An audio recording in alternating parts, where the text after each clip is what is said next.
Hi guys, mayong aga. May ara ko istorya sa inyo, no? Parte sa ako niya guys, pangabuhi. Nagabot bala kamo sa punto nga inang daw halos puro na gid lang hamo problema. Ako guys, nagyan ko na ina. Halin sang una, nagaobra ako no. Hasta subong giinobra pagid ako halin sang dalaga, hasta nga namana, nga naminata. Kag tanan nga kapigaduhon guys, nagyan ko na ina.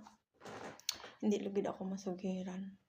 Abi niyo kung ini ang balay nga ginastaran ko. Hindi niya akon base masiling kamo ako niya. Gaobra gyapon ko. Pat na kabilog ang akon nga salagaron guys. Nanigulang na ako.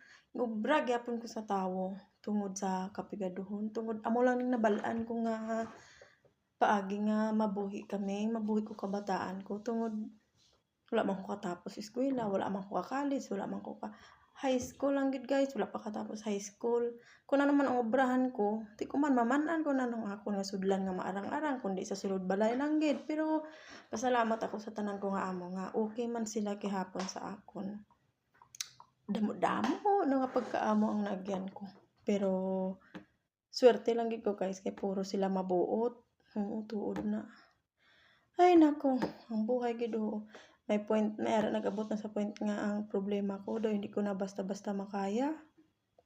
Pero basta kasalig ka sa mahal nga Ginoo pati gid ako nga ang tanan masarangan gid guys. Pero amo lang na sa kabuday kinahanglan mo maglayo sa kabataan mo, sa pamilya mo, sa bana mo para lang nga makabulig ka man sa bana mo sa pagpaninguha.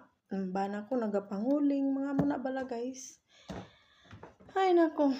Kun nga nag-intra ko diri no sa YouTube nga nino. Kay wala ko sang iban nga libangan, madumduman ko gid lang ang mga kahimtangan ko nga mga masubo o kun ano man diraon. Wala ako sang matutukan nga iban. Gani amo ni hambal ka mga hinablos ko nga auntie mag-ano ka, mag-intra ka sa YouTube, mag-video ka. Tigin-testingan ko man kutob sa mga post ko dira. Kunyari ang mga post ko dira kunyari kung ano-ano mga ginapanghambal ko tungod hindi ko kabalo kung ano ang ipanghambal ko, ano ang himuon ko nga video, kung ano lang madumduman ko amo lang to ginpost ko, pinataka lang man ako. Nagpasalamat ako sa nagalantaw dira no, bisan tuod nga hambalan kanila sa hindi maayo pero wala man, isa pa man ang katawo ng hambal sa akon kay first time ko nga mag-video. Tanawa balhas ko gidara mo singal bago ko tapos pang laba. Di gusto ko nga dire sa video, dire sa social media